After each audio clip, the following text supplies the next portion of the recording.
Hello, my name is Mary, and this is History with Mary. And thank you so much for tuning in. Today we have a very special guest on here today. She is very beautiful, she's stunning, and she's smart. Please give it up for Janice.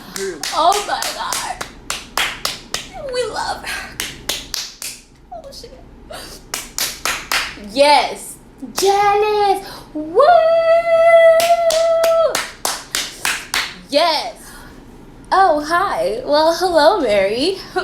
Thanks for having me on your show today. Thank you, guys. Thank you. Much love. I appreciate the love today, guys. I'm so glad to be here. Thank you so much. Of course, Janice. So how's quarantine been treating you? How is everything? Like, are you doing good? Like, what's going on? Like, we need the tea. What's the business? What's up? What's going on? Well, I mean, come on now, Mary. Do you see the fit? Do you see me? What kind of question is that? Of course, quarantine is treating me well. Of course it is. I mean, look at me. Oh my gosh, they're so funny. Woo! Give us some more, Mary. Yes, Janice, we love the quarantine thing. Whoa, Janice. Whoa. We do love you, we do. But you have to remember, this is a history show, so we must get back on topic. As an A-Push student, do you know any significant events that happened between the periods of 1930? Well, Mary, what kind of A-Push student would I be if I didn't know my knowledge? Are you dissing my A-Push teacher? Mary, how come? Of course, I'm not dissing your A-Push teacher, Janice. We're just saying drop some knowledge down on us. Mary, did you really just say that? Janice, how are you gonna respond? Mary, you're trying to be funny. Well, as an A-Push student, of course I know a lot. For example, on August 3rd through 9th, 1936, an African-American male, an athlete and a runner, an Olympian gold medal champion, 4-time winner by the help of his team, his name is Jesse Owens, won 4 gold medals at the Berlin Olympics in front of Adolf Hitler, who, by the way, was also talking about how the Aryan culture and race was so superior and above all else. Well, I guess the melanin proved him wrong.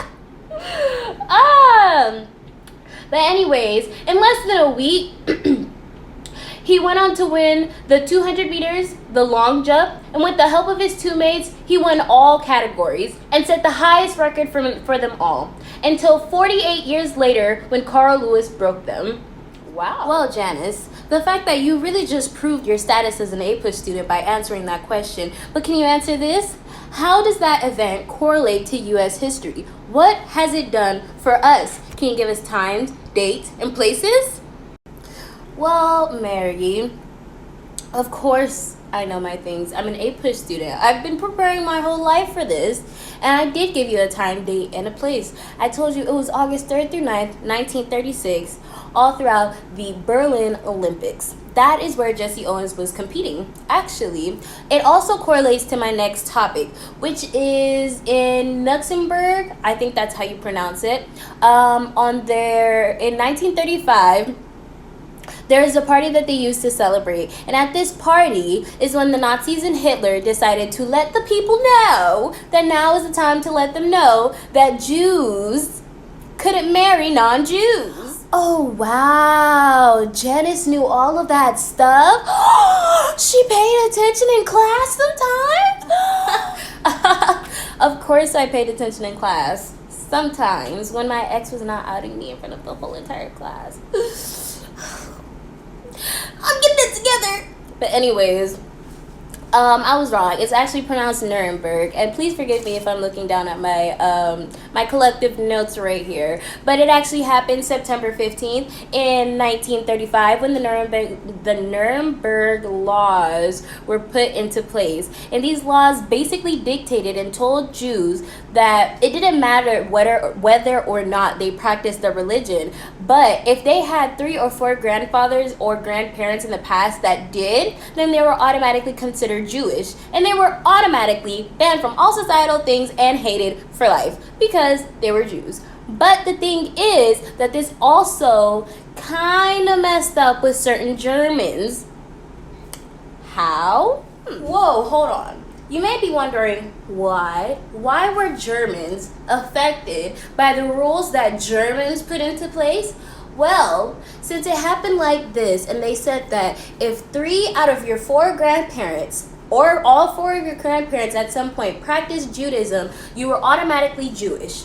So that became a really big problem for a lot of Germans. Actually, I apologize. A lot of Germans during this time because, well, they didn't claim the practice.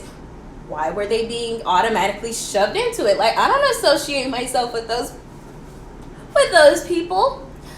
But anyways, because of these laws that were put into place, a lot of Jews were discriminated, bashed, and just outright just disrespected all throughout this era. Another thing that happened to them was that they were declined Reich citizenship. Basically what I'm saying is that on the night of September 15th, 1935, those Germans and those Nazis told those Jewish people that they were not allowed to marry people that weren't Jewish, and they told them that if 3 out of your 4 grandparents were of Jewish descent, you're Jewish. Whether you practiced it or not, you're automatically Jewish, and all things bad that come with being Jewish are on you. Sounds a little familiar, don't you think? Black Lives Matter. But anyways, that's the tea for that one. These laws would not let non-Jewish people or Jewish people interact with each other. So if you were a Jew, you couldn't really talk to a German. If you were a Jew, you couldn't have a German girlfriend. You can have a German boyfriend. You guys can even be seen out in public with each other. Now that kind of sucks. Now, for all those asking, how does this correlate back to the United States in our history? Well, I'll be getting right to that. Well, how does this correlate back to the United States in our history? Well, here's how it goes. Because not even 6 years after this incident, the United States joined World War II on December 8th, 1941. Well, why did the United States join in on World War II? Well, that's because Pearl Harbor was bombed. You heard it here. Pearl Harbor was bombed. Oh, it's so sad. What a lot of people don't know is that a lot of international big historical events that have happened all over the world, 9 times out of 10, they have a little U.S. sprinkling on them. I'm telling you, we're everywhere. Wow, Janice, this is some really interesting stuff. Aren't I right, guys? This is some good stuff right here. Woo! Period. She knocking them knowledge down on us. She's giving it to us, guys. Woo! This is our favorite A+ student. Woo! LOL, guys. You guys don't have to hype me up like hype me up. Sorry, dance break. It's a millennial thing. But as I was saying, you guys don't need to hype me up about this because this is simple things that you can learn in whose textbooks? Your textbooks, right at your local school. Now on to my last topic of today that'll sweep you off your feet, and I mean literally, because we are talking about the Dust Bowl. Does anybody know what the Dust Bowl is? Well, the Dust Bowl was a section in the Great Plains, stretched from where, you may ask? Well, this place stretched from the I think that's what they call them, the pant holders. I don't know, man. I'm trying here. I'm trying. But it's quarantine. I have not been in an actual school setting for like 2 months now. Please don't judge me. But as I was saying, they stretch from the pant holders of Texas, you know, the little side flat thingies. Yeah, that part of Texas with the yeehaw people. But it stretches from there to New Mexico. Northern New Mexico, Oklahoma, and southwestern Kansas, actually.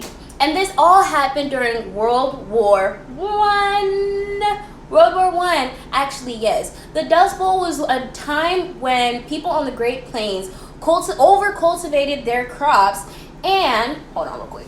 Basically, during this time, what had happened was that even though the grasslands on the Great Plains normally just supported, what was it that they normally supported? Normally supported stock raising. During World War I, the ground cannot take the over-cultivating of wheat, and therefore the roots dried up, And the heavy spring winds took those roots and blew them all across the plains, creating a big, thick black cloud that even clouded the sun at certain times and stretched all the way from the Great Plains to the eastern coast. Do you know how far away the Great Plains is from the eastern seaboard, bro? That is far. That's far. So, come on now. But this all happened during the early 30s when everybody was just trying to make some money for their soldiers to come home, bro. Well, Marinators, there is so much more that I can tell you guys about our history, whether that happened on U.S. soil or alien soil or anything, or even in outer space. There is so much more that I can tell you, but there is not enough time in the world, especially not on this show, to explain all of United States history. But I will drop Miss Pelagio's email and maybe her phone number in the comments or something so that you guys can hit her up. I love you, Miss Pelagio. And ask her those questions because that's where I got it from. And I'm not only saying this so that I can get a good grade on this project.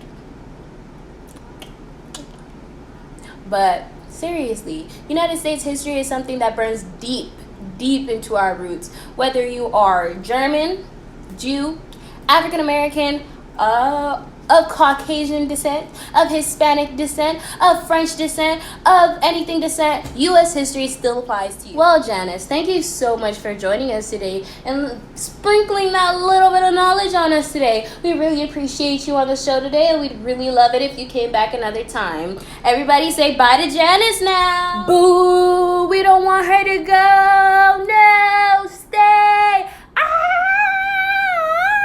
Woo! Janice, we love you! Woo! Well, thank you so much for having me, Mary. I would really love to come here again just to sprinkle some more knowledge on you guys. I hope you guys had a wonderful time today, and I will see you guys next time. Toodaloo!